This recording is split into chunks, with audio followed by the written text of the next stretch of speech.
Bismillahirrahmanirrahim. Assalamualaikum warahmatullahi wabarakatuh. Sampai ketemu lagi teman-teman di pelatihan online rehabilitasi mangrove untuk konservasi habitat bekantan, salah satu satwa endemik di Kalimantan. Terutama rekan-rekan yang banyak beraktivitas di Delta Mahakam. Ini adalah video kedua dan hari ini kita akan membahas topik yang berbeda terkait dengan rehabilitasi. Saya sharing ya slide presentasi saya.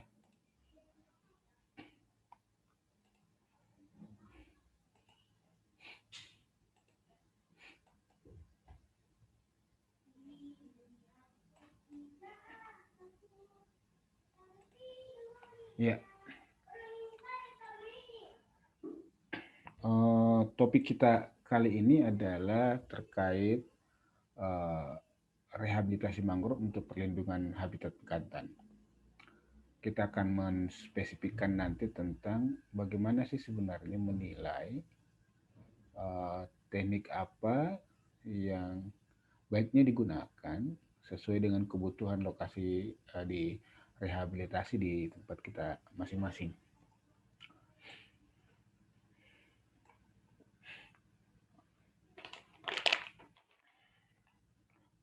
Tentunya rehabilitasi mangrove ini kita dorong. Kemarin kita cerita tentang ada kawasan mangrove yang masih baik dan ada juga kawasan mangrove yang sudah terdegradasi. Kawasan mangrove yang terdegradasi itu diharapkan diintervensi dengan upaya-upaya pemulihan atau rehabilitasi. Tentu berharap dengan mangrove-nya bisa pulih, satwa-satwa atau hewan-hewan yang berasosiasi dengan mangrove itu bisa hidup dengan nyaman dan melangsungkan kehidupannya di ekosistem mangrove. Iya, konservasi mangrove yang masih ada itu hal yang paling utama ya, seperti yang kita diskusikan kemarin. Tetapi juga penting untuk melakukan rehabilitasi yang efisien dan hemat dan betul-betul mencapai tujuan rehabilitasi yang kita dorong. Nah, sayangnya memang dalam upaya rehabilitasi mangrove secara global itu tidak semuanya bisa mencapai tujuan rehabilitasi, yaitu mangrove-nya bisa tumbuh. Banyak kendala-kendala yang dihadapi secara global yang menyebabkan pertumbuhan mangrove itu tidak terjadi. Dua faktor utama yang kami tangkap adalah dari penelusuran selama ini adalah rata-rata kegiatan rehabilitasi mangrove itu tidak menyelesaikan dengan baik terkait dengan aspek kepemilikan lahan atau tenurial. Biasanya ada kondisi dan masalah kepemilikan lahan yang membuat usaha rehabilitasi mangrove kita tidak dilakukan di kawasan yang mestinya memang kawasan yang harus direhabilitasi. Kawasan mana itu? Adalah mangrove yang terdegradasi, yang rusak. Kenapa begitu? Karena kawasan-kawasan mangrove yang rusak itu sudah dialih fungsi untuk peruntukan lain. Jadinya dicarilah lahan-lahan yang memang secara tenurial atau kepemilikan lahan itu tidak terlalu ada konflik dan bebas untuk dilakukan. Padahal sebenarnya tidak sesuai untuk pertumbuhan mangrove. Hal aspek yang kedua adalah memang pemahaman tentang teknis rehabilitasi dan syarat-syarat mangrove untuk tumbuh itu tidak terlalu banyak, tidak terlalu dipahami oleh penggiat-penggiat atau pelaku-pelaku rehabilitasi tingkat global. Ini beberapa gambar contoh praktek-praktek kegagalan rehabilitasi mangrove yang ada di Indonesia. Kita lihat gambar yang A ini, mangrove terluar yang berhadapan dengan laut adalah pohon yang ini, tetapi dia melakukan penanaman di luar mangrove terluar, mengarah ke darat, ke laut, lebih ke arah laut. Dan jadinya mangrove di kawasan ini yang bisa tumbuh dengan baik adalah ajirnya, bukan mangrove-nya. Mangrove-nya justru tidak tumbuh dengan baik. Yang kedua, ini yang B, ini di ini di Aceh, di beberapa salah satu wilayah di Aceh, ketika teman-teman melakukan penilaian bagaimana capaian rehabilitasi di Aceh. Ini adalah daerah yang lumayan tinggi, ditunjukkan oleh banyaknya lubang-lubang kepiting ini di sini, dan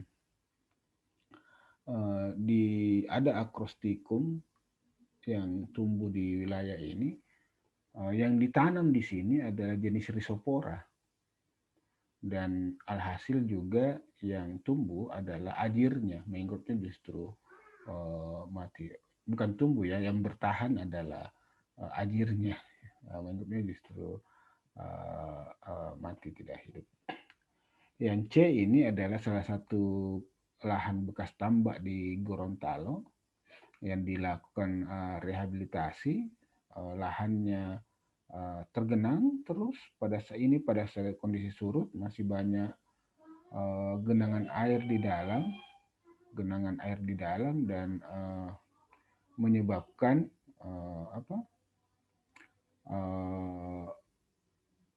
kondisi anaerob di dalam lumpur, dan mangrove-nya tidak bisa tumbuh di dalam kawasan ini.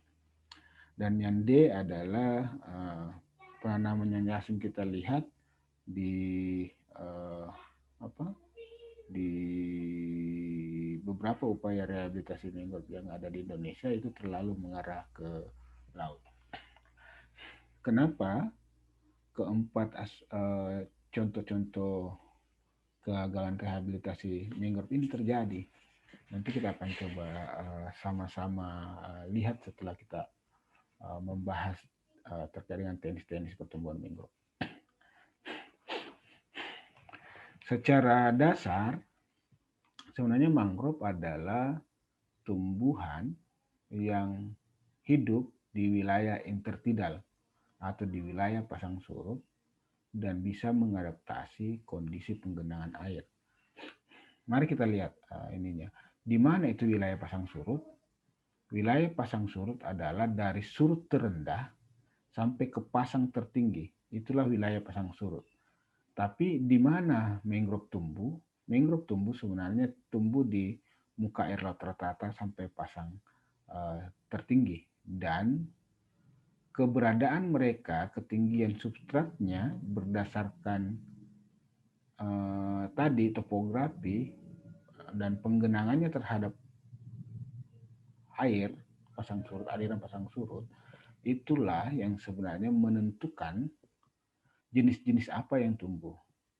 Di zona terdepan ada Avicennia, ada Sonaratia, biasa ada Aegiseras, di belakangnya ada Rhizopora, ada Lumnifera, ada Bruguera, ada Cereus, di belakangnya ada Xylocarpus, dan lain-lain. Ini yang menentukan sebaran jenis. Jadi sebenarnya yang paling menentukan pertumbuhan mangrove adalah kemampuan dia mengadaptasi tingkat penggenangan air. Ini sama ya, tapi dia lautnya ada di sini, ini kemudian bergeser ke atas. Dan sebaran jenisnya berbeda-beda berdasarkan ketinggian substratnya dan kemampuan dia mengadaptasi kondisi penggenangan. Nah, kita lihat kawasan yang selalu tergenang, pasang harian malah dia selalu tergenang di setiap pasang harian itu ada jenis-jenis Avicennia alba, ada Rhizopora apiculata, dan tergenang saat pasang tinggi saja ada Rhizopora mucronata, Ciroptagal di atasnya yang selalu tergenang lagi, tergenang saat pas tinggi itu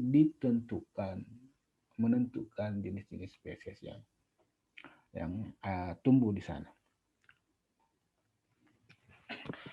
Kenapa seperti itu? Ini tadi yang saya bahasakan, mangrove sebenarnya tumbuh di wilayah intertidal, kawasan pasang surut, pengertian dasarnya. Tetapi di mana dia di kawasan pasang surut? Sebenarnya di muka air laut rata-rata sampai ke pasang tertinggi. Di sinilah mangrove bisa tumbuh. Ya mungkin bisa mengadaptasi di bawah muka air laut rata-rata, tetapi sebagian energinya itu digunakan untuk mengadaptasi kondisi penggenangan dan salinitas tinggi dibanding bertumbuh, mungkin agak kerdil dan lain. Tapi kalau dia di atas muka air rata-rata itu pertumbuhannya optimal di sana. Di bawah mean sea level itu adalah habitat lain. Ada mudflat atau lumpur, biasanya tempat-tempat makan burung-burung, dan di bawahnya ada lamun yang tumbuh di situ. Jadi ketika ada lamun tumbuh di pesisir, sebaiknya tidak dilakukan penanaman mangrove di situ. Artinya dia sudah menunjukkan kawasan ini adalah di bawah sea level. Alam menunjukkan kita hal itu. Dan yang kita lihat lagi di sini, ini tidak elevation for mangrove planting, kelihatan bahwa memang kawasan yang bisa dihidupi mangrove adalah yang mean sea level sampai ke pasang tertinggi. Nah, ini yang kawasan-kawasan yang sesuai yang warna hijau ini. Terlalu ke arah darat juga tidak optimal pertumbuhannya, tapi memang di mean sea level sampai ke pasang tertinggi.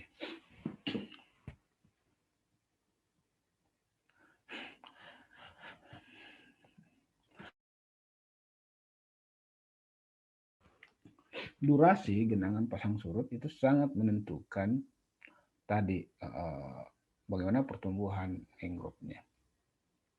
Jadi jenis-jenis itu sebagian besar sebenarnya fase keringnya itu lebih besar dari fase basahnya. Karena dia sebenarnya hanya mengadaptasi fase tergenang. Makanya sistem perakarannya itu dimodifikasi untuk mengadaptasi itu. Ada jadi akar pensil, ada jadi akar lutut, ada jadi akar tunggang, ada akar papan dan lain-lain. Itu adalah model adaptasi terhadap tingkat penggenangan. Sayangnya rehabilitasi mangrove biasanya dilakukan di kawasan yang selalu tergenang. Kita lihat di sini ini adalah vegetasi lamun dan ini dilakukan rehabilitasi mangrove di kawasan lamun. Ya. Tadi kalau secara teori kita lihat bahwa dia di bawah mean sea level. Makanya banyak tantangan dia bisa tumbuh. Foto-foto penanaman juga banyak kita lihat seperti ini kondisinya. Yang sebenarnya tidak, ya banyak tantangan, kita memaksakan dia untuk baby mangrove ini bisa hidup di kondisi tergenang terus. Ini kesulitannya. Rata-rata seperti itu. Jadi kawasan yang tergenang terus itu sebenarnya menyebabkan, ini di pesisir, menyebabkan kondisi di dalam airnya itu anaerob atau rendah oksigen. Ini contoh misalnya tambak terlantar di Sulawesi Selatan di Takalar, tergenang terus dan kalau kita ini baunya sangat menyengat ya karena H2SO4 dan yang ada di dalam tanah itu menyebabkan sebenarnya bakteri di Disulfobria vulgaris ini tumbuh berkembang dan menyebabkan mangrove sulit untuk tumbuh karena diserang sistem perakarannya oleh bakteri. Alam sebenarnya sudah menunjukkan kita di mana batas mangrove-nya tumbuh. Ini contoh ya, hasil peta drone di Palu. Kalau kita lihat, sebenarnya alam menunjukkan, oh ini ada topografi yang di muka air laut rata-rata, dan disinilah batas mangrove tumbuh.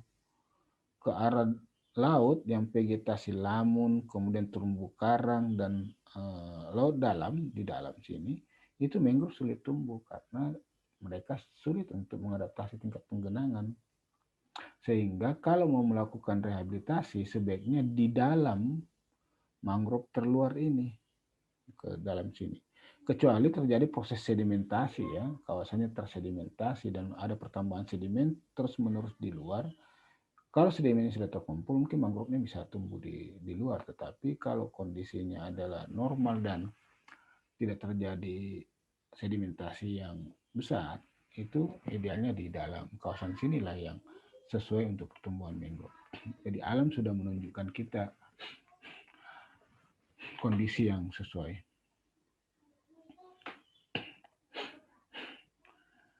Nah, kalau dari aspek-aspek yang saya gambarkan tadi, mari kita coba kembali ke 4 studi kasus kegagalan ini. Yang pertama, mangrove-nya ditanam di luar mangrove terluar.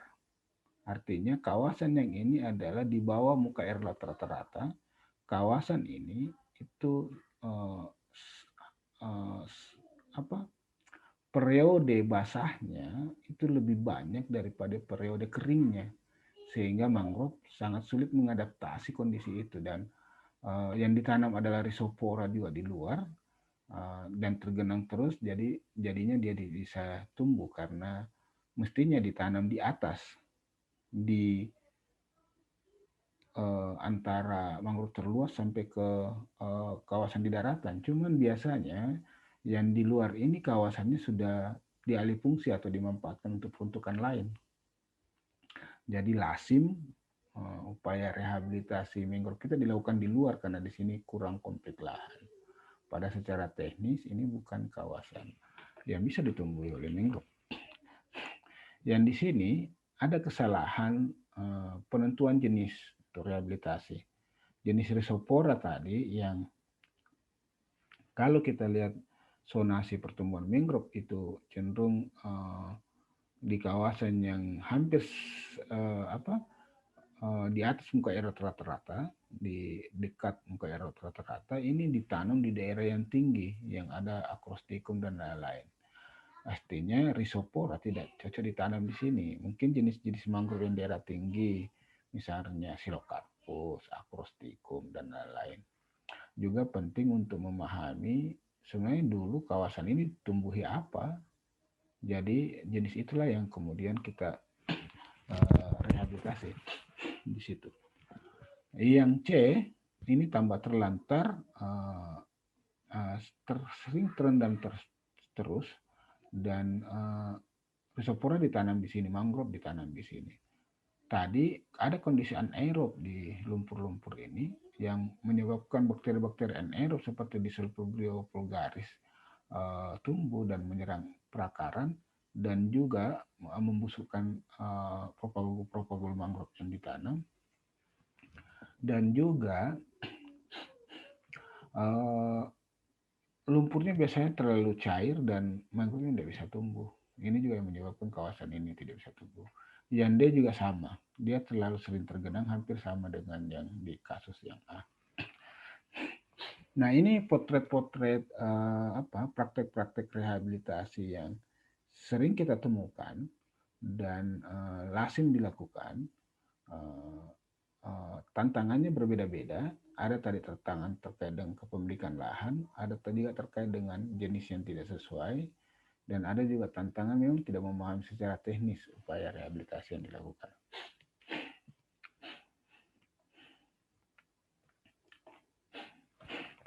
Nah, sekarang kita mengulas faktor-faktor kunci rehabilitasi mangrove. Sebenarnya, ketika kita merencanakan rehabilitasi, hal-hal apa yang perlu untuk kita perhatikan?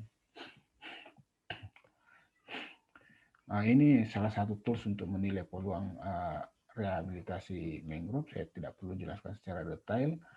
Teman-teman bisa mencari dokumen ini, salah satu petunjuk atau modul untuk menilai, metodologi untuk menilai peluang rehabilitasi di suatu kawasan yang dikembangkan oleh IUCN sama WRI. Ini faktor-faktor yang mempengaruhi. Nanti silakan dibaca saja. Prinsipnya ada landscape, ekologi, hidrologi, dan gangguan.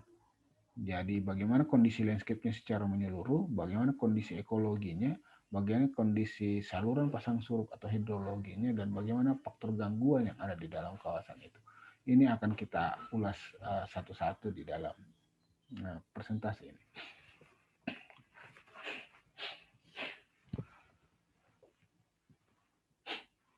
Yang pertama, faktor kunci yang pertama adalah kita harus memahami sejarah kawasan yang ingin direhabilitasi dan kondisi landscape-nya. Ini penting. Pertanyaan pentingnya adalah apakah lahan yang akan direhabilitasi sebelumnya adalah kawasan mangrove?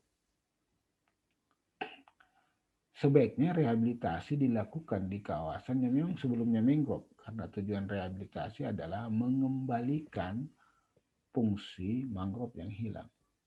Sehingga tentunya rehabilitasi dilakukan di kawasan mangrove yang terdegradasi atau yang rusak. Nah, bagaimana memastikan kawasan itu adalah mangrove sebelumnya? Caranya bisa ada dua. Kita lakukan penelusuran citra satelit, membandingkan citra misalnya ini tahun 72 dan ini tahun 72 dan ini tahun 2010, dibandingkan di mana kawasan mangrove dulu. Yang hitam ini adalah mangrove, seperti dan berubah jadi tambak. Dan yang kedua, bisa melalui diskusi-diskusi dengan masyarakat, penelusuran sejarah partisipatif untuk menilai bagaimana sejarah kawasan di wilayah itu. Juga penting untuk memahami yang kemarin kita diskusikan, bagaimana kondisi kawasannya, kapan perubahan kawasan itu terjadi, dan apa sebenarnya kebutuhan lahannya. Kawasan-kawasan yang masih perawan seperti ini, kalau ada gangguan dan wilayah yang terdegradasi, cenderung bisa pulih sendiri. Karena di situ kawasannya masih memungkinkan untuk pulih secara alamiah. Di kawasan-kawasan yang sedang terancam, seperti ini di Cagar Alam Tanjung Panjang, tambak dibuat dengan bikin pemuatan di sekeliling, kemudian airnya tergenang terus, kemudian mangrove-nya mengering, kemudian mati dan dijadikan tambak. Jadi ini juga contoh mangrove kalau tergenang akan mati dengan sendirinya. Tantangan kita di sini tentu adalah menghentikan dulu gangguannya, ancamannya, menghentikan pembukaan lahannya dan menghentikan gangguannya di sana, baru kemudian melakukan upaya pemulihan. Di kawasan-kawasan yang keseimbangan baru seperti di Luwu Utara, ini faktor gangguannya apa? Misalnya kalau kita mulai rehabilitasi di sini, ya mungkin gampang saja buka pematang dan membiarkan air masuk dan mangrove-nya bisa tumbuh, bertukar airnya tidak tergenang terus dan mangrove bisa tumbuh. Di kawasan-kawasan yang rusak parah seperti di Demak, ini garis pantainya hilang 1,5 kilometer, tanahnya turun atau bahasa ininya land subsiden, karena air tanahnya banyak yang hilang, tanahnya turun 13 cm per tahun, sehingga kalau dia tanahnya turun, itu kawasan mangrove yang dulunya di atas MSL itu turun juga. Artinya untuk landscape ini tantangannya ya kita mendatangkan tanah dulu, menyebabkan sedimentasi supaya tanahnya ketinggiannya di atas muka air laut rata-rata atau MSL, baru mangrove-nya bisa tumbuh. Begitu yang dilakukan oleh teman-teman di Demak untuk melakukan rehabilitasi mangrove. Jadi mendatangkan sedimennya dulu tinggi baru mangrove-nya bisa tumbuh. Upaya penanaman langsung itu tidak akan berhasil karena ketinggian substratnya sudah tidak sesuai.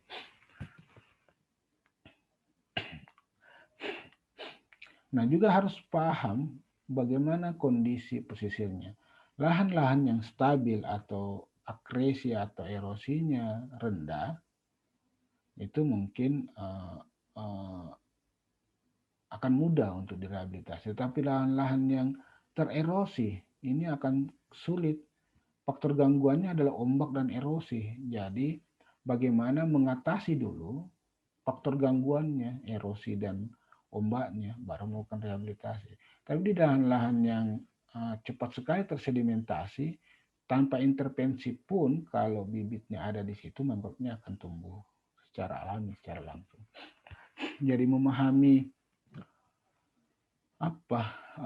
kondisi dinamik dari pesisir itu penting untuk memahami bagaimana pola intervensi rehabilitasi yang dilakukan, termasuk apakah masyarakat itu punya keinginan untuk melakukan rehabilitasi atau memang lahannya sudah tidak dialokasikan untuk rehabilitasi tapi mau digunakan untuk peruntukan lain. Yang kedua adalah kita harus juga paham jenis apa yang dulu tumbuh di lokasi rehab dan sekitar lokasi rehabilitasi.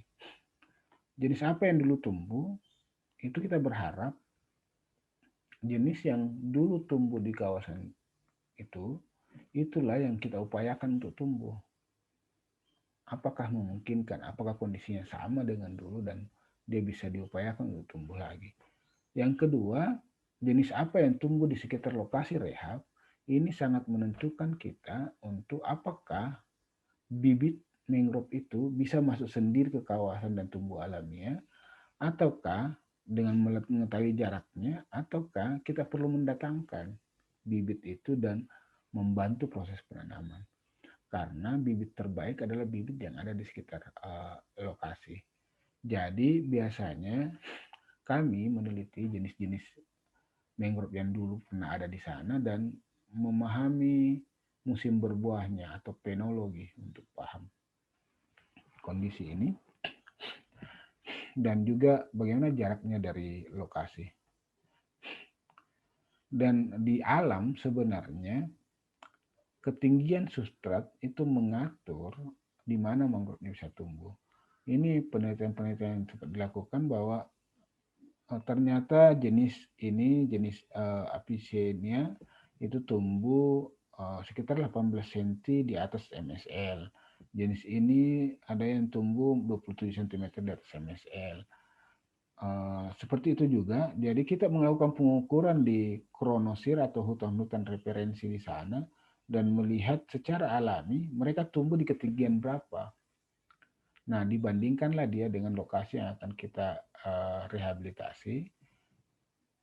Kalau ketinggian substratnya sesuai, kemungkinan akan sesuai juga untuk bisa tumbuh di kawasan itu. Nah, apa faktor-faktor keberhasilan dan kegagalan pertumbuhan mangrove di kawasan ini adalah bahwa jenis mangrove yang dulu tumbuh di kawasan rehabilitasi itu sangat menentukan jenis mangrove yang akan kita upayakan untuk tumbuh, untuk direhabilitasi. Jadi karena di sana ada memori alam, memori ekologi yang menangkap bahwa sesuai memang untuk pertumbuhan jenis ini untuk tumbuh di situ.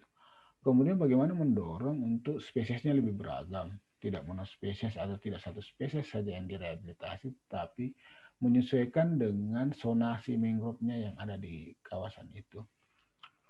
Kemudian ini gambarnya, ini adalah mangrove yang tumbuh di kawasan secara alami. Belajar dari sini juga bagaimana jenis mangrove ini bisa tumbuh alami di sini. Dan misalnya kita bandingkan dengan lokasi yang kita mau rehab di sini, itu penting. Ketinggian substratnya mangrove tumbuh alami di sini berapa? Apakah sama dengan ini? kondisinya. Oh, berarti kalau dia sama, apa yang menghambat dia tidak bisa masuk? Misalnya ini ada saluran air terbuka, oh di sini masih tertutup. Mungkin pematangnya perlu dibuka juga. Jadi belajar terhadap mangrove-mangrove tumbuh alami sekitar lokasi itu penting untuk memahami, mencontohkan kondisinya dengan kondisi yang akan kita rehabilitasi. Kemudian, selain yang tumbuh alami, kita perlu untuk memeriksa hutan hutan alami yang di sini atau hutan referensi, memeriksa jenisnya, bagaimana pola salurannya, dan itu yang kita contohkan di lokasi yang akan kita rehabilitasi. Jadi belajar dari bagaimana alam memulihkan dirinya, dan peran kita adalah membantu alam untuk bagaimana dia bisa pulih. Dengan begitu, itu akan kita akan lebih mudah untuk memulihkan kawasan-kawasan mangrove yang terdegradasi. Kemudian aspek yang ketiga adalah kita perlu paham ketinggian substrat di mana masing-masing jenis mangrove tumbuh. Yang tadi yang kita diskusikan di awal bahwa mangrove tumbuh di muka air laut rata-rata sampai pasang tertinggi.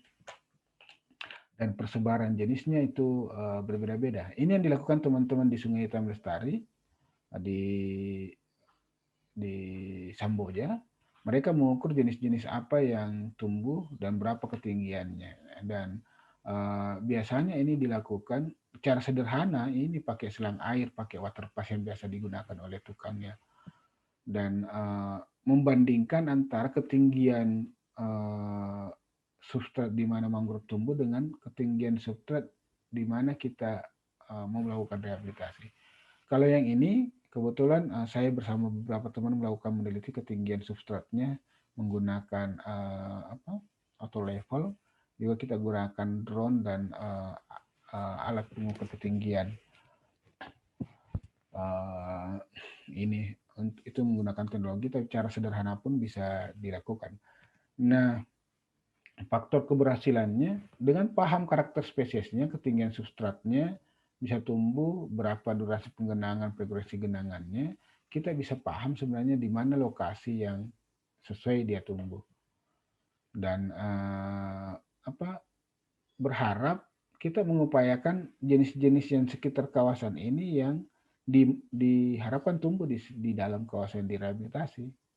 Caranya juga kita bisa membandingkan tinggi substrat di hutan yang ada di sini dengan yang di dalam lokasi rehabilitasi.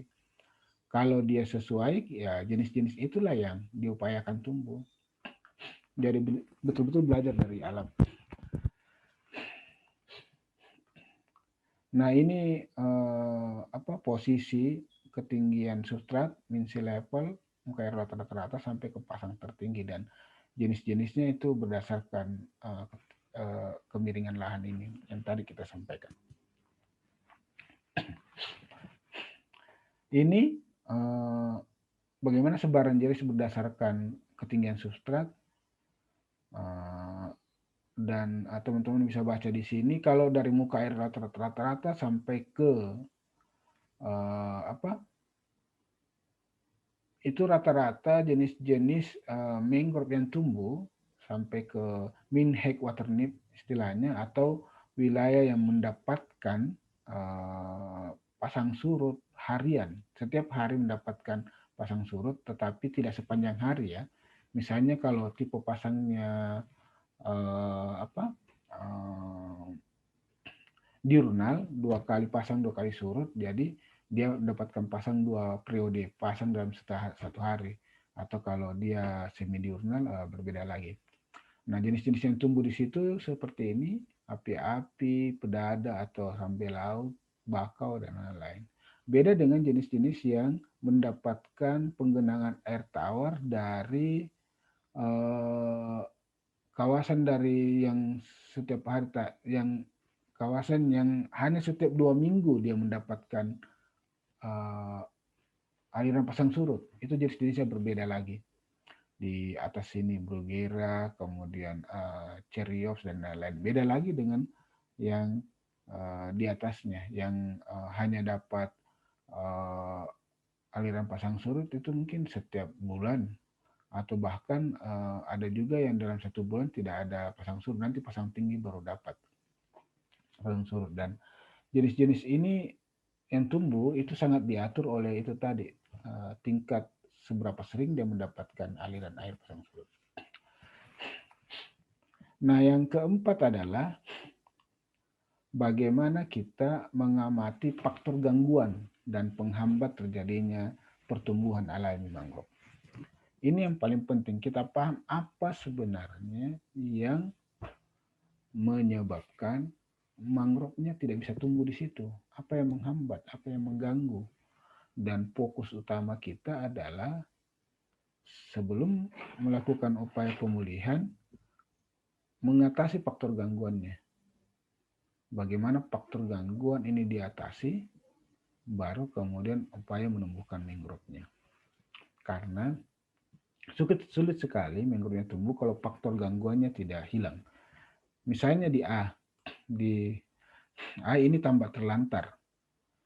Di dalam ini tergenang terus karena pematang ada. Dan di dalam tambak kondisinya seperti ini. Kondisi anaerob, bau belerang yang sangat besar, dan mangrove tidak bisa tumbuh dengan kondisi tergenang terus. Makanya faktor gangguannya adalah pematang dan saluran airnya tidak bekerja normal karena tertutup terus. Kita belajar di C, ini adalah tambak terlantar juga, tetapi pematangnya hilang dan mulai terbentuk saluran air alamiah seperti ini, dan mangrove-nya tumbuh alami di dalam. Artinya apa? Faktor gangguan adalah pematang dan saluran air. Jadi kalau kita mengatasi adalah buka pematang, bikin saluran air, atau buka pematang juga sudah bisa merangsang secara alamiah bikin saluran air, dan dengan begitu lumpurnya bisa lebih solid lagi dan tidak tergenang terus, mangrove-nya bisa tumbuh. Jadi faktor gangguan itu penting untuk diatasi di awal. Ini contoh lainnya di Bobaha di Gorontalo. Kawasan mangrove, ini adalah kawasan mangrove, kemudian pematangnya hilang dengan sendirinya. Dan aliran pasang surut terbentuk di dalam. Mangrove-nya itu kemudian karena banyak jenis di luar, faktor gangguan pematang ini teratasi secara alamiah terbuka, mangrove-nya masuk dan tumbuh alamiah di dalam. Ini juga di seperti ini. Jadi ini sebagian itu dibuatkan saluran air dan mangrove-nya bisa tumbuh di dalam. Jadi faktor gangguan itu perlu diatasi di awal ketika kita melakukan rehabilitasi. Kalau faktor gangguan diatasi, mangrove-nya insya Allah bisa pulih dengan sendirinya, atau kalau tidak bisa pulih dengan sendirinya karena jenisnya terbatas di situ, kita baru membantu dengan penanaman. Ini di Papua, faktor gangguannya erosi, terabrasi. Tetapi secara alamiah, karena di belakang tidak ada pengumpatan lain, mangrove-nya di belakang itu kemudian sedimen terkumpul dan rumput tumbuh di situ, rumput tumbuh subur di situ, di belakang. Kemudian jenis-jenis yang di depan ini kemudian pindah ke belakang, tumbuh alamiah. Jadi secara alami dia bisa tumbuh, tapi tantangannya di kita, tidak semua lahan seperti di Papua yang di daerah atas itu adalah tidak dimanfaatkan, masih dalam kondisi hutan dan lain-lain, masih kosong, tidak ada kepemilikan di sana. Sebagian lahan di pesisir kita itu di sini sudah, di belakang sudah dimanfaatkan, sehingga mangrove-nya secara alami sulit untuk mencari untuk tempat tumbuh. Ini di Demak yang tadi saya ceritakan, ini peta 1892 sudah jadi tambak semua. Sudah lama sekali dia terdegradasi dan sulit untuk pulih karena sudah melewati beberapa ambang batas. Garis pantai 2003, garis pantai 2013. Dalam 10 tahun itu ada yang 1,5 kilometer masuk dan hilang. Tanahnya turun karena pengambilan air tanah yang banyak, reklamasi di daerah sini, dan mangrove hilang di pesisir. Tanahnya turun, artinya gangguan yang ada di sini adalah tanahnya turun, lebih rendah. Mangrove tidak bisa tumbuh kalau dia tanahnya lebih rendah dari muka air rata-rata. Jadi yang dilakukan di sini adalah mengatasi itu dulu. Jadi teman-teman memasang permeable dam di sini untuk mengumpulkan sedimen. Bukan langsung melakukan penanaman, tetapi melakukan upaya itu. Nanti kita akan lihat teknik-teknik itu di akhir presentasi ini juga. Kemudian barulah kemudian memilih lokasi dan kesepakatan bersama untuk rehabilitasi bersama warga. Petakan di mana kawasan yang memang bisa direhabilitasi, bangun kesepakatan jangka panjang memang bersama masyarakat, karena tidak ada gunanya kita rehabilitasi kalau secara jangka panjang kemudian mau dialih fungsi lagi. Jadi petakan semua hal-hal itu, nilai kelayakannya, minta pandangan masyarakat apakah di sini sesuai untuk direhabilitasi, apakah tidak ada soal tenurial atau kepemilikan lahan di situ, dan lahannya memang secara jangka panjang bisa dimanfaatkan sebagai ekosistem mangrove di sana. Siapa yang bisa mendapatkan manfaat dan lain-lain. Ini yang kami lakukan di rehabilitasi tambak di Takalar di Kepulauan Tanah Keke. Kami memetakan tambak-tambak yang mana yang masih beroperasi, yang warna merah ini. Tambak yang warna kuning ini adalah sudah terlantar, tetapi ada rencana untuk dimanfaatkan lagi untuk budidaya. Yang hijau ini adalah tambak-tambak yang sudah terlantar dan pemiliknya mau atau yang mengklaim sebagai kepemilikan mau untuk direhabilitasi. Itu dipetakan dengan cara-cara seperti ini. Kemudian rehabilitasi ya dilakukan di warna hijau karena memang kita melakukan kesepakatan dengan masyarakat untuk secara jangka panjang itu tidak ditebangi dan tidak ditebang habis, dan memang diperuntukkan untuk ekosistem mangrove, dan mereka bisa memanfaatkan untuk peruntukan-peruntukan lain juga. Ada nota kesepahaman bersama masyarakat didiskusikan, membahas kesepahaman bagaimana pengelolaan kawasan yang sudah direhabilitasi. Di konteks di Tanah Keke itu kita menjamin bahwa pihak yang memfasilitasi rehabilitasi, dalam konteks ini YHB di Takala, itu tidak mengklaim kepemilikan dan lahan, dan ya, itu tetap sesuai dengan kesepakatan yang ada di masyarakat. Kemudian masyarakat tidak dibolehkan untuk tebang pilih, dibolehkan tebang habis, yang dibolehkan tebang pilih, karena di sana mereka bikin arang juga dan mempertahankan pohon induk supaya bisa tumbuh alam, tidak boleh dikonversi. Jadi kesepakatan-kesepakatan itu dibangun untuk menjadi acuan ke depan ketika mangrove-nya sudah tumbuh, tidak ada alih fungsi, sehingga tujuan rehabilitasi memang mangrove-nya tetap ada di situ. Termasuk kesepakatan-kesepakatan bagaimana melakukan rehabilitasi di sana. Ini tadi rencana rehabilitasinya mereka mau bikin saluran air di sini, ada yang buka pintu air saja dan lain-lain. Nah, ini panduan singkat sebenarnya hal-hal teknis apa yang perlu diperhatikan ketika kita akan melakukan rehabilitasi mangrove. Yang pertama pertanyaannya adalah apakah wilayah pemulihan dulunya adalah mangrove? Kalau dulu memang kawasan mangrove, kalau kita bisa lakukan. Tapi kalau tidak disarankan untuk kegiatan pemulihan. Karena memang tujuannya adalah memulihkan kawasan mangrove yang rusak. Ya, kecuali memang ada rekayasa teknologi dan ada kepentingan tertentu yang memang bisa didorong di kawasan itu. Nah, kalau pemulihan kawasannya adalah kawasan mangrove secara sejarah, baru kita lihat apa faktor-faktor gangguannya. Apakah gangguan itu bukan gangguan hidrologis atau gangguan karena kegiatan manusia? Misalnya ada ternak di situ, kambing sering masuk makan, ada yang buka lahan dan lain-lain.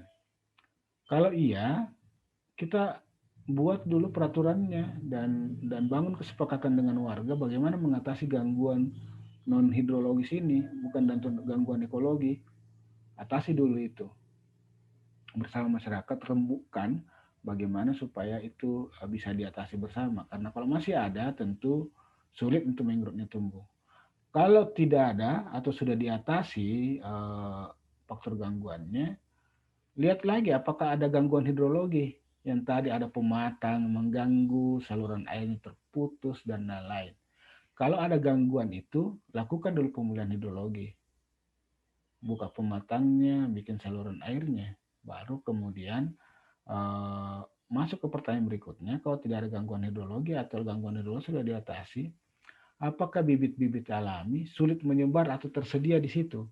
Kalau hutan referensinya ada di sekitar kawasan, ketika kita daftarkan jenis-jenis itu ada di dekat kawasan dan bisa masuk ke dalam kawasan, artinya kita tidak perlu menanam. Seperti di Gorontalo tadi, Boba Gorontalo, mereka bisa pulih secara alamiah, hanya dengan kita perbaiki hidrologi. Kita tidak perlu membantu untuk penanaman. Tapi kalau tidak, baru kita lakukan penanaman. Penanaman dalam konteks bisa ada beberapa, ada 4 kalau UNFCCC mengkategorikan. Yang pertama itu adalah penyebaran bibit. Kita ambil bibitnya saja di tempat yang banyak bibit, kemudian dipasang surut, kita lepaskan dan masuk di lokasi rehabilitasi. Mereka mencari di mana tempat tumbuh yang sesuai. Yang kedua, propagulnya yang ditanam langsung. Itu bisa juga seperti itu. Yang ketiga, disemaikan dulu. Nanti sudah ada beberapa daun, baru ditanam di lokasi rehabilitasi. Yang keempat, bisa juga namanya wilding, atau memindahkan bibit-bibit alam yang sudah tumbuh di kawasan itu ke dalam lokasi rehabilitasi. Itu yang bisa dilakukan. Nah, ini aspek teknis. Yang lain, tadi yang kita bahasakan, tentu harus ada kepastian status lahan. Itu penting. Kemudian bagaimana supaya mangrove ini bisa terjaga? Harus ada dukungan mata pencarian pemanfaatan kawasan mangrove yang ada di situ supaya mangrove-nya dijaga. Ya, supaya masyarakat punya opsi lain penghidupan tanpa harus merusak mangrove. Dan yang ketiga, kita juga harus punya upaya-upaya untuk penguatan kelembagaan. Penguatan kelembagaan di kawasan-kawasan yang akan direhabilitasi. Itu hal-hal teknis yang perlu diperhatikan dalam rehabilitasi mangrove. Mudah-mudahan bisa mengarahkan kita untuk memprioritaskan langkah-langkah apa yang penting dilakukan di awal sebelum rehabilitasi mangrove didorong.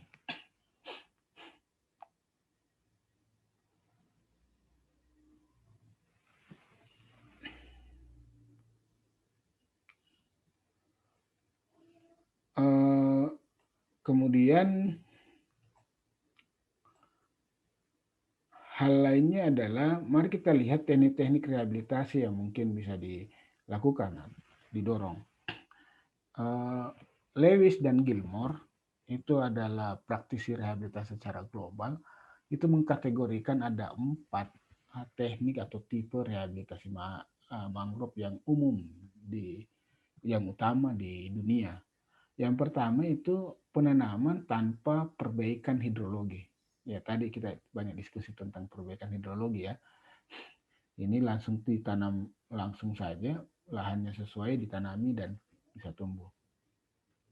Yang kedua, perbaikan hidrologi baik dengan penanaman ataupun hanya mendorong tumbuh alami. Ini contohnya hanya bikin saluran air dan mangrove-nya diharapkan tumbuh secara alamiah di dalam kawasan itu. Yang ketiga itu major excavation atau proyek menggunakan ekskavasi atau penambahan sedimen ke dalam lokasi rehabilitasi. Ini contohnya, nanti kita bahas satu-satu. Kemudian yang keempat adalah upaya untuk mengontrol erosi.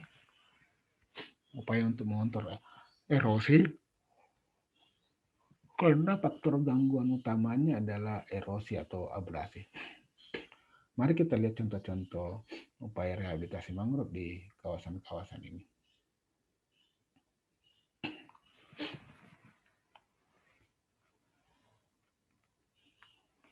Ya, tipe yang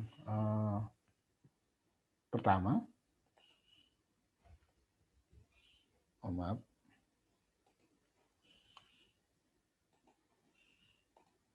tipe yang pertama adalah penanaman tanpa perbaikan hidrologi. Banyak sekali kasus-kasus seperti ini dan ada juga yang berhasil. Kalau kita bicara yang gagal-gagal tadi, ada beberapa yang berhasil. Ini contohnya di Tongke-Tongke, kawasan ini tersedimentasi, periode tersedimentasi, dan Pak Tayyip di sana bersama beberapa masyarakat melakukan penanaman langsung mangrove dan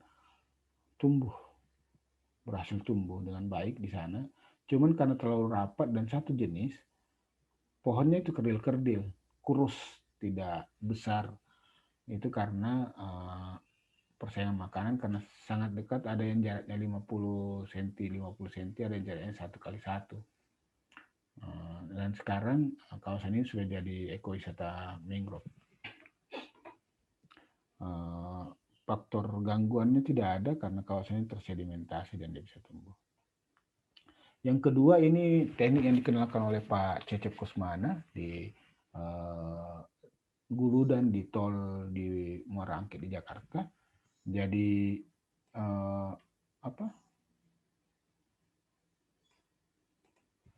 ini sebelum ditanami, mereka lahannya itu sangat rendah di bawah, sehingga mereka sadar bahwa kalau langsung ditanam di sini tergenang terus tidak akan tumbuh. Jadi bikinlah containment atau rangka bambu ini dan diisi sedimen. Kemudian setelah tinggi itu baru ditanami mangrove. Dan ini setelah 5 tahun itu mangrove-nya tumbuh di dalam. Mungkin karena terlalu rapat juga sehingga tidak terlalu tumbuh besar. Setelah Rhizopora tumbuh di dalam, kemudian api-api itu merintis dan hidup di dalam dan tumbuh lebih lebat dari jenis bakau yang ditanam. Ini juga salah satu contoh di Tanah Keke.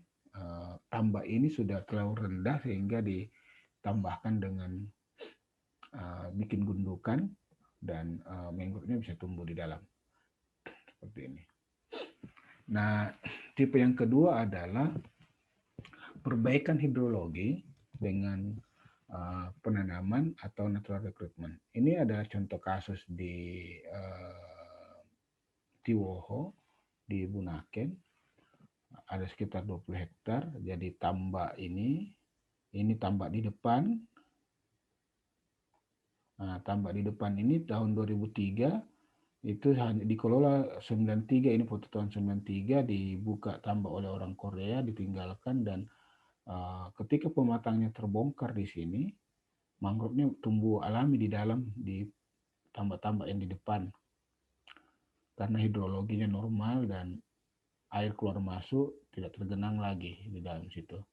Tetapi di kawasan-kawasan yang di belakang itu pematangnya masih bagus dan air tidak keluar masuk dengan baik.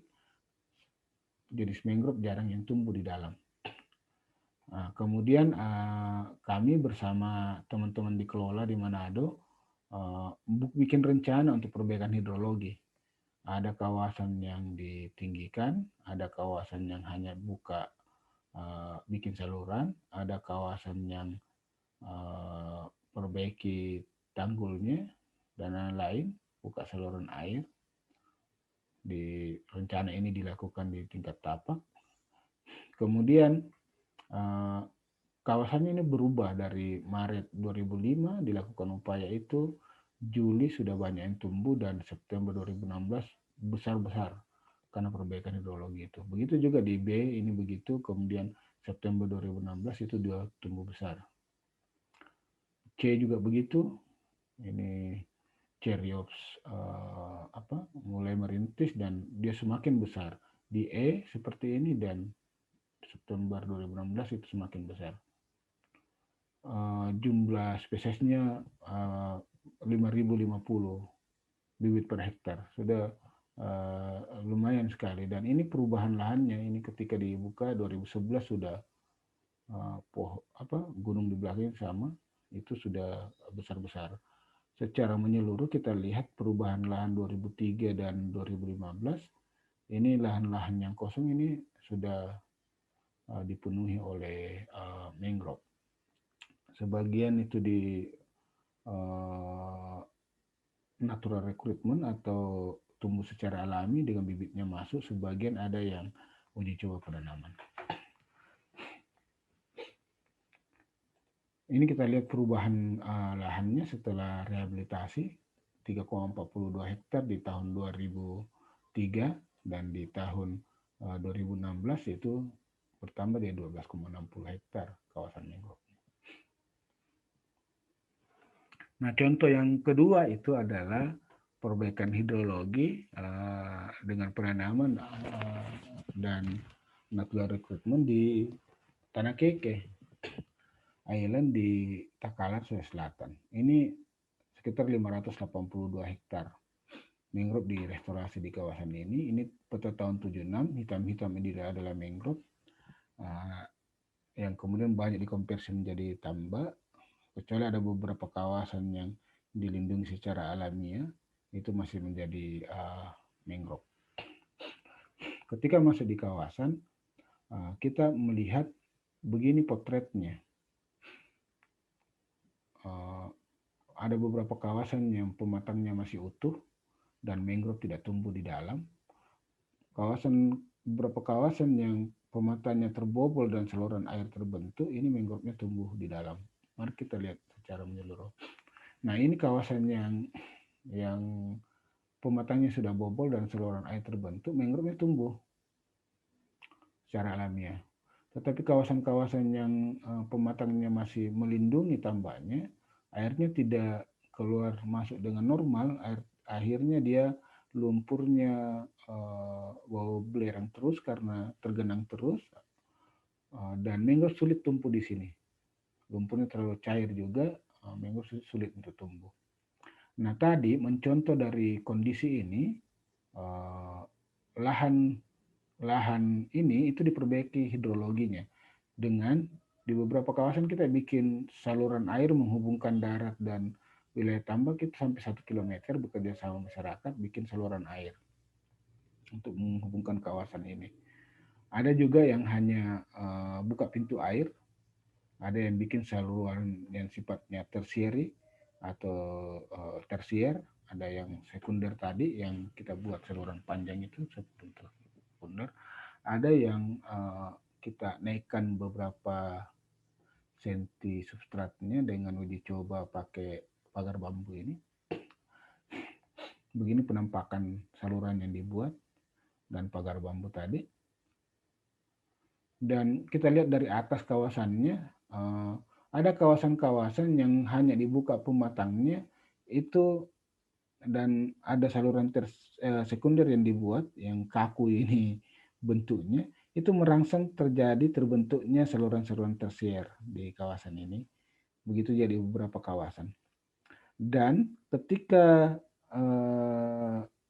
terjadi hal ini, lumpurnya semakin padat dan tidak tergenang terus lagi, dan mulailah merintis beberapa jenis mangrove di sini. Di sini miskin hara karena pulau, di tengah pulau, dan air laut overwash, penggenangan sepanjang 2 kali pasang 2 kali surut satu hari, dan juga ini adalah pulau atol yang terangkat, jadi kalau kita gali saluran pun itu 50 cm sudah dapat karang di bawah. Jadi mangrove di sini memang sejatinya kerdil-kerdil karena aspek itu. Tapi pembenahan hidrologi ini menyebabkan beberapa aspek itu tadi. Lahannya sudah sesuai dan mangrove-nya kemudian bisa tumbuh alami di dalam. Ini kondisinya sebelum dan setelah dibenahi hidrologi. Ini mangrove tumbuh alami di dalam. Nah, kenapa harus menanam? Kami melakukan penanaman dan mengambil beberapa jenis dari luar yang dulu ada 17 jenis mangrove di kawasan ini, kemudian setelah kita tinjau hanya berapa ya, 14 jenis, ada beberapa jenis yang sudah tidak ada lagi. Jadi kita datangkan jenis itu lagi dan kemudian kita lakukan upaya penanaman. Ada yang disebarkan saja seperti ini, penebaran bibit, ada yang ambil bibit di sekitar lokasi rehabilitasi, ada yang pindahkan bibit alam dan penanaman pohon bagol secara langsung. Ini kawasannya, titik-titik yang dilakukan rehabilitasi mangrove, totalnya 582 hektar. Secara di peta itu seperti ini kondisinya. Ini tulisan terkait dengan itu. Dan ya memang kita sudah memperoleh pertumbuhannya sudah di atas dari target yang kita tetapkan 2.500 bibit per hektar. Ini kondisinya, ini yang masih kosong. Setelah rehabilitasi seperti ini kondisinya, kita bisa lihat. Dan kita bisa lihat videonya. Ini kawasan yang tadi bikin saluran sepanjang 1 kilometer. Ini saluran airnya.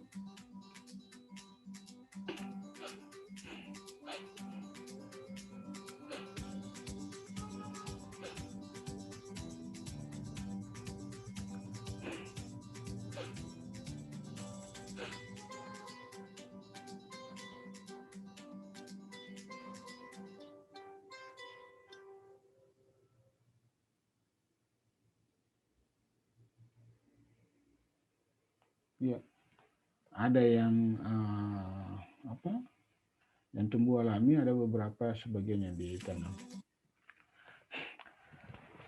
Nah, ini teknik yang ketiga tadi yang eskavasi atau penambahan fill. Ini di Florida sebenarnya, ketika dia bikin pelabuhan, diuruk pelabuhannya, taruh sedimennya, lumpurnya di sini, karena tanahnya tinggi, mangrove-nya mati, yang hidup casuarina atau cemara laut. Nah, pemerintah di sana mau mengembalikan mangrove di sana. Yang dilakukan adalah advisor Mangrove Ocean Project, Robin Lewis, advisor Blue Forest juga dulu yang sudah almarhum beberapa tahun lalu. Itu kemudian diminta untuk melakukan pembenahan di sini, dan yang dilakukan adalah dia contoh kondisi mangrove yang di sekitar sini, dan dia bikin saluran-saluran air ini, benahi ketinggian substratnya, mencontoh di sampingnya. Kira-kira berapa bibit yang ditanam di sini? Tidak ada bibit yang ditanam, dan mangrove-nya bisa tumbuh alami di dalam, mengandalkan bibit-bibit yang ada di sekitar. Ini contoh proyek eskavasi. Tipe keempat adalah tipe kontrol erosi. Ini contoh kasus menggunakan jaring bekas dan karung bersipasi di cagar alam Pulau 2 Teluk Banten. Jadi abrasi Teluk Banten, kemudian mereka pasang jaring bekas di luar sama karung pasir, dan ini merangsang sedimen tinggal di sini, dan bibit-bibit mangrove yang jatuh dari atas ini tidak lari ke laut, dan bibit-bibit inilah yang kemudian tumbuh dan alami di kawasan ini. Jadi lumpurnya terperangkap, bibitnya juga tidak lari ke laut, dan disinilah kemudian tumbuh mangrove. Ini penambahannya yang terjadi di cagar alam Pulau 2. Ini penambahan dari citra satelit. Dari sebelumnya tahun 2012, sini masih kosong. Kemudian Juli 2016 di sini terisi. Dan kawasan ini memang cenderung tersedimentasi. Kalau kita lihat konturnya, banyak sedimen yang lepas ke laut. Ketika di kerangking itu bisa menambah ketinggian substrat. Yang kedua ini permeable dam namanya, yang di Demak. Tadi kita cerita Demak. karena landscape-nya turun, tanahnya turun, jadi mereka bikin permeable dam. Ini bambu, kemudian di tengahnya diisi dengan ranting-ranting pohon, supaya ketika air pasang bisa masuk, surut itu sedimennya tertampung. Nah, kita lihat setelah dibuat ini, pasang proses sedimentasi di belakang struktur itu terjadi. Airnya, tanahnya naik dan mangrovenya tumbuh alami. Cuma tantangannya dalam 2 tahun struktur ini tidak terlalu kokoh, jadi dia rusak dan jadinya di beberapa lokasi itu kemudian lumpurnya hilang lagi. Tetapi ada juga yang bertahan. Sehingga direkayasa lagi menggunakan pipa paralon yang di beton, dicor, itu yang lebih kuat dan bisa bertahan lebih lama. Ini kita lihat strukturnya dan sedimentasi terjadi di situ dan mangrovenya bisa tumbuh. Ini kita lihat strukturnya, sedimentasi dan mangrove bisa tumbuh di kawasan itu. Ini kontrol eksperimental kontrol yang ketiga. Ini terabrasi parah, membentur langsung ombak, dan dia pakai ekskavator, dia miringkan lahannya saja supaya airnya bisa tembus ke darat, karena memang di atas ini tidak ada peruntukan lain ya. Kemudian dia tanam rumput di kawasan ini, bukan mangrove di awal, tanam rumput, kemudian rumput-rumput menahan, memperbaiki struktur sedimen dan ada air tawar, kandungan air tanah yang diserap. Kemudian mangrovenya masuk di dalam kawasan sini tahun 91, mangrovenya tumbuh, rumputnya hilang dan mangrove lah yang bertahan di kawasan ini. Ini beda lagi, namanya ester reef. Mereka bikin pulau-pulau buatan supaya tinggi tanahnya dan mangrovenya bisa tumbuh seperti ini. Juga rumput dulu yang duluan tumbuh, kemudian rumputnya menahan bibit-bibit dan mangrovenya bisa tumbuh alami. Ini pembelajaran kita terkait dengan aspek-aspek penting apa yang perlu diperhatikan ketika kita melakukan rehabilitasi mangrove dan beberapa teknik-teknik yang kita lihat terkait dengan rehabilitasi mangrove. Tentu teman-teman punya pelajaran juga di Data Mahakam untuk melakukan upaya ini, dan kita bisa saling belajar juga dari upaya yang teman-teman lakukan. Sebenarnya kita akan banyak diskusi di pertemuan berikutnya. Yang pasti ada beberapa aspek penting yang kemudian menjadi kunci tadi, bahwa kita harus memahami bahwa sejarah kawasan itu adalah kawasan mangrove memang, kemudian kita mengidentifikasi faktor gangguan.